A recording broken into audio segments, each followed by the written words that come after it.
भारतातील वाहन क्षेत्रासाठी आणि कोट्यवधी वाहन ग्राहकांसाठी अत्यंत दुर्गामी परिणाम करणारा एक ऐतिहासिक आणि मौलाचा दगड ठरेल असा निकाल समोर आला। रायपूर येथील जिल्हा ग्राहक तक्रार निवारण आयोगाने वाहन निर्मित क्षेत्रातील अग्रगण्य company Maruti Suzuki India limited आणि त्यांच्या स्थानिक डीलरला ग्राहकाला एकतर नवीन E20 इंधन सुसंगत कार देण्याची किंवा 20,50,490 रुपयांचा पूर्ण परतावा देण्याचा आदेश दिलाय। हा महत्त्वपूर्ण निकाल 14 जुलै 2024 रोजी देण्यात आला असून देशातील लागू करण्यात आलेल्या E20 पेट्रोलच्या वापरामुळे कारच्या इंजिनचे नुकसान झाल्याचं थेट ऑटोमोबाईल कंपनी जबाबदार धरणारी ही भारतातील पहिलीच कायदेशीर घटना ठरली आहे। या प्रकरणाची पार्श्वभूमी अशी आहे की रायपूरमधील एका ग्राहकाने मारुती सुझुकी कंपनीची 20.5 लाख रुपयांची एक प्रीमियम कार खरेदी केली होती। खरेदीनंतर काही महिन्यात तिच्या इंजिनमध्ये गंभीर तांत्रिक बिघाड झाला।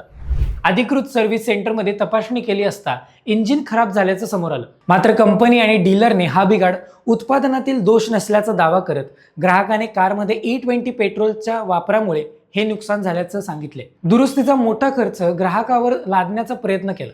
अखेर ग्राहकाने आयोगाकडे दाद मागितली। ग्राहक आयोगाने यावर अंतिम सुनावणी करताना ऑटोमोबाईल क्षेत्राला हादरून सोडणारा निकाल दिला। आयोगाने स्पष्ट केलं की भारत सरकार देशभरात टप्प्याटप्प्याने E20 पेट्रोलचा पुरवठा करत असताना वाहन कंपन्यांनी ग्राहकांना बदलत्या इंधन धोरणाशी सुसंगत असण्याची वाहने विकली पाहिजेत। जर इंधन बदलामुळे इंजिन निकामी होत असेल तर तो ग्राहकाचा दोष नसून कंपनीचा तांत्रिक कमकुवतपणा आहे।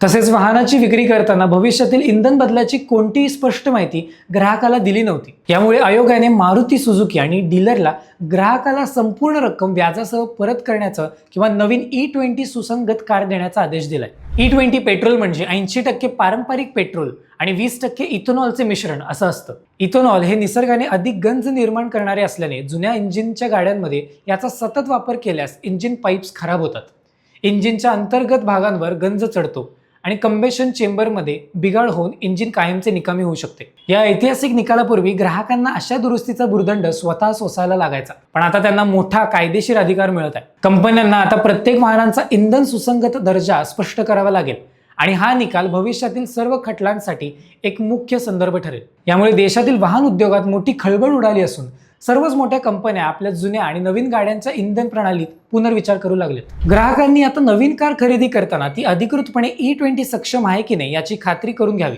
हाच या निकालाचा सर्वात मोठा संदेश आहे। नमस्कार, मी रोनक। भेटूयात अशा पुढच्या व्हिडिओमध्ये। व्हिडिओ आवडला असेल तर लाईक, शेअर, कमेंट नक्की करा आणि चॅनलला सबस्क्राईब करायला विसरू नका। धन्यवाद।